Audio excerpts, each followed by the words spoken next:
Problem 35. Integrate this function, x plus y, over a region D that's bounded by 4 lines, and you're supposed to use an appropriate change of variables.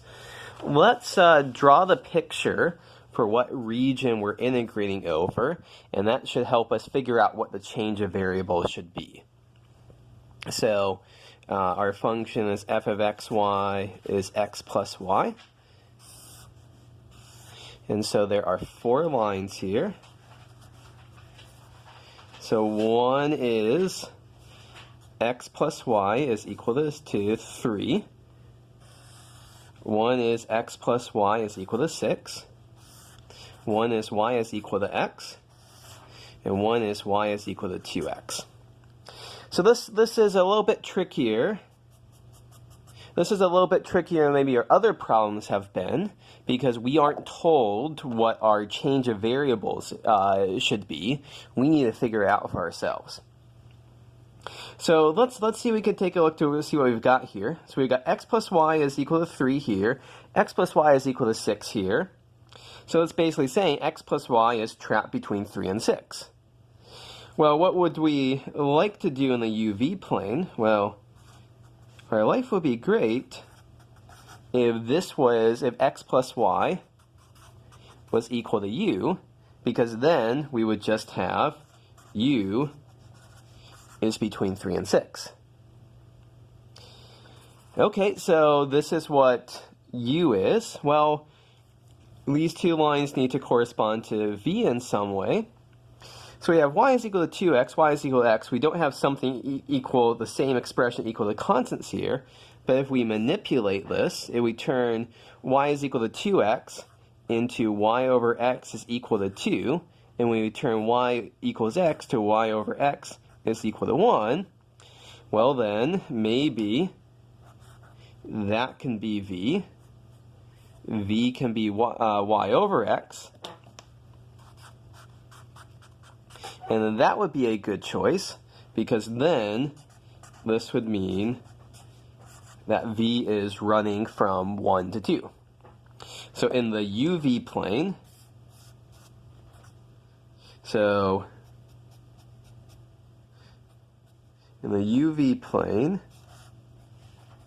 we'd be integrating over a nice rectangle. U from 3 to 6, v from 1 to 2. Okay, so first job is we've got a sense for what our change of variables is going to be, but there's one little problem. We'd like to have this as g of uv is equal to x in terms of uv and y in terms of u and v. We'd like to have x written in terms of u and v and y written in terms of u and v. We've got the opposite here. We've got u written in terms of x and y, and we've got v written in terms of x and y. So we need to change things here so that we have x and y written in terms of u and v. So I'm going to do that. There's several different ways we can solve it. I'm going to start off with this y over x is equal to v. I'm going to rewrite it as y is equal to v times x. And I'm going to substitute this up into this first equation to get x plus y is v times x is equal to u. So that's x times v plus 1 is equal to u, or x is equal to u divided by v plus 1. So hooray, we have x written in terms of u and v, and because y is equal to v times x, y is just equal to v times this, y is equal to uv over v plus 1. So at this point then, we've got our function as desired, g of uv, here's our mapping, is x is u over v plus 1, and y is uv over v plus 1. So we can now do our change of variables with this. Our next step is, let's figure out the Jacobian of this. So our Jacobian is going to be, 2 by 2 determinant. So first entry is the u derivative of the x coordinate, which is 1 over v plus 1. Our second entry, this entry in the top right, is the v derivative of u over v plus 1. So that is minus u over v plus 1 squared. This bottom left entry is the u derivative of uv over v plus 1. That's v over v plus 1. And then finally, this last entry is the v partial derivative of this. We'd be using the quotient rule for it. I'm just going to go ahead and write down the answer. I'm kind of skimming over the details here. You get u over v plus 1 quantity squared. So when we take the determinant of this, we've got 1 over v plus 1 times u over v plus 1 squared. So that's u over v plus 1 cubed. Then this is going to be a minus, but there's a minus sign, so it'll be a plus. uv over v plus 1 squared times v plus 1 is v plus 1 cubed. We can put all of this over a common denominator. So it's u times 1 plus v. And hey, we can cancel out one factor there. So our Jacobian is u over v plus 1 squared. Okay, so we've got our bounds on u and v. We've got our Jacobian. Let's convert our function. So x plus y. So x is u over v plus 1. Y is uv over v plus 1. Putting over a common denominator is u times 1 plus v. And so those cancel. And so we're just left with u. So at the end of the day, we were finally able to write down our integral that we're going to. Let me go to a new slide. The double integral over the region D, the nasty region, not quite a parallelogram, that region there is f of x y dx dy is equal to the integral over, what do we say, u was ranging from 3 to 6, v was ranging from 1 to 2, of u times the Jacobian. The Jacobian was u over v plus 1 squared,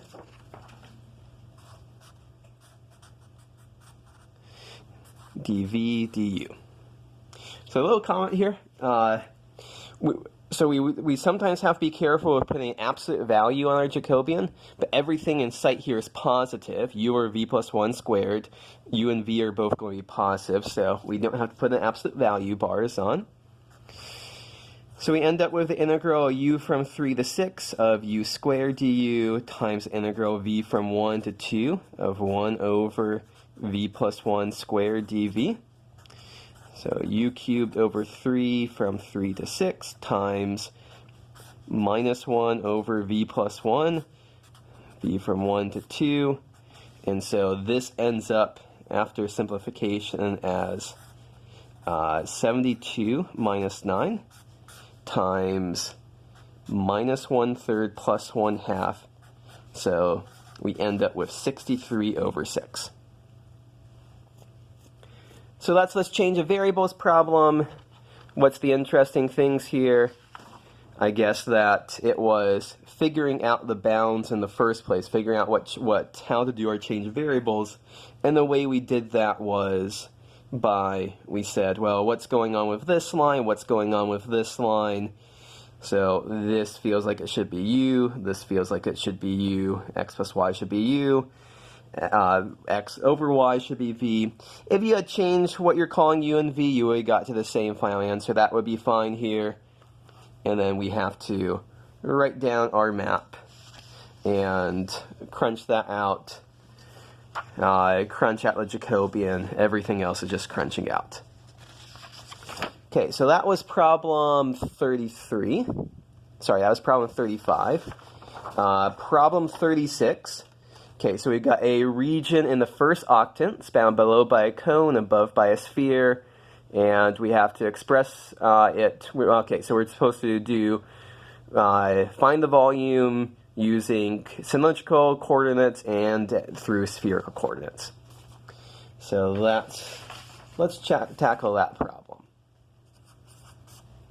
So our region is first octant. It's bounded below by z is equal to square root of x squared plus y squared, and above by x squared plus y squared plus z squared is equal to 9.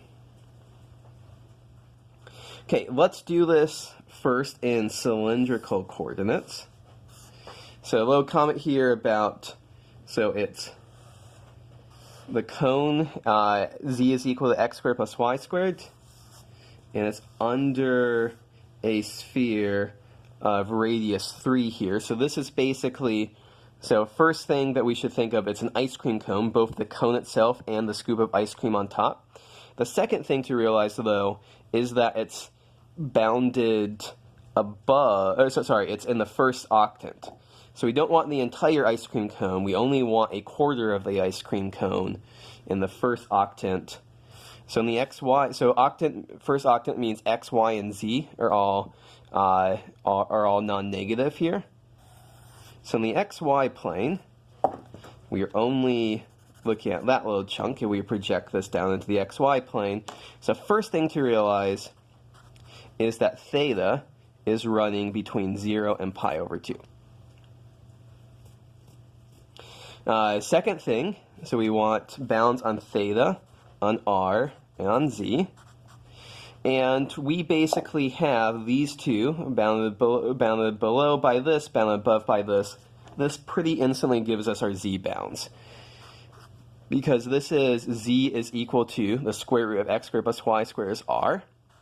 And this one is r squared plus z squared is equal to 9. So z is equal to the square root of 9 minus r squared. We're in the so that could be plus or minus, except that we know we're in the first octant. We want everything to be positive here, so we want the positive square root. So this is z is equal to r is our lower bound, z is equal to square root of 9 minus r squared is our upper bound. So we can go ahead and write those in. Now as for r bounds, so r, it can be anything from 0 until we have to figure out what's this r bound, what's the biggest it can be. So as z gets bigger, we get bigger r bounds until eventually our r gets smaller. And so our tricky thing is to figure out at this point right here where the cone intersects the sphere, we want to figure out that's going to give us our biggest possible r value. Well, what is that r value? So this is when we have both z is equal to r and r squared plus z squared is equal to 9. So we plug in z is equal to r, that gives us r squared plus r squared is equal to 9. So r squared is equal to 9 over 2. So r is equal to the square root of 9 over 2, which is 3 divided by square root 2. So here we have all 6 of our bounds that we want. And now we just have to evaluate the integral. If you go back, it's going to be a volume. So we're just integrating our integrand as the constant function 1. So to find our volume, theta is running from 0 to pi over 2. R is running from 0 to 3 over square root 2. This is always the order that we should be doing our cylindrical integrals in. Z is running from r to square root of 9 minus r squared. So the function we're integrating is 1, but then don't forget the r, dz, dr, d theta. Okay, so our goal is to evaluate this integral. So theta from 0 to pi over 2 d theta, r from 0 to 3 over square root 2. Integrating r with respect to z just gives us r times z. Plug in r, z is equal to r to square root of 9 minus r squared, dr. This factor here is, of course, just going to be a pi over 2 factor. And then we're integrating r from 0 to 3 over square root 2 times r times square root of 9 minus r squared minus r times r minus r squared. Okay, so we got one more integral to do. I'm actually going to break this up into two chunks. Pi over 2 times the integral r from 0 to 3 over square root 2, r times square root of 9 minus r squared dr, minus the integral r from 0 to 3 over square root 2, r squared dr. I'm going to do this because this second integral is instant to do, minus r cubed over 3 between 0 and 3 over square root 2, which is, when you plug in 3 over square root 2 in there for r, you end up with 9 over 2 square root 2. And then for this one, u substitution is going to be a great trick to do. So u is 9 minus r squared. du is equal to minus 2r dr. And so we end up with the bounds here. So let's see here. We're going to have a minus 1/2 factor come out in front from that minus 2 there. And then we're going to have u to the 1/2 power du. And our bounds, when r is 0, u will be 9. And when r is 3 over square root 2, u will be 9 minus the square of 3 over square root 2, which is 9/2. So now we've got minus 1/2 times the integral of u to the 1/2 is u to the 3/2, and then we divide by 3/2, we multiply by 2/3, u from 9 to 9/2. So when we plug this in, we end up with pi over 2 times minus 1/3 times 9/2 raised to the 3/2 power minus 9 raised to the 3/2 power minus 9 over 2 square root 2. And I'm going to say dot dot dot. You can simplify this down to 9 pi times 2 minus square root 2 over 4 after doing some arithmetic. The reason I'm going to take it all the way down to this arithmetic is that we're supposed to do this in two different ways. One's using cylindrical, one's using spherical coordinates. We want to see that we get the same answer. So I'm saying this is what the answer we'll get when we do the spherical coordinates. So let's go ahead and talk about the spherical coordinates part of it. So we want bounds on theta and phi and rho. So our theta bounds are going to be the exact same thing, 0 from pi over 2. When we do our, so let me once again draw a picture here. So our rho bounds are going to go from 0 all the way out to 3. So this is x squared plus y squared plus z squared is equal to 9. That's rho squared is equal to 9. Rho is equal to 3. And then our phi bounds, so we can go all the way straight up, so that's 0, till we hit this right here. So we wanted to ask ourselves, what is the phi bound right here at the side of the cone? Well, the side of the cone, as we said earlier, that is z is equal to the square root of x squared plus y squared. Or in other words, that's z squared is equal to x squared plus y squared. And when we plug in, z is rho cosine phi. We get rho squared cosine phi, cosine squared phi. And we plug in x is rho cosine theta sine phi. We get rho squared cosine squared theta sine squared phi. Y is rho sine theta sine phi. So we get rho squared sine squared theta sine squared phi. We can cancel out the rho squareds, and we got cosine squared theta plus sine squared theta times sine squared phi. So that is cosine squared phi is equal to sine squared phi.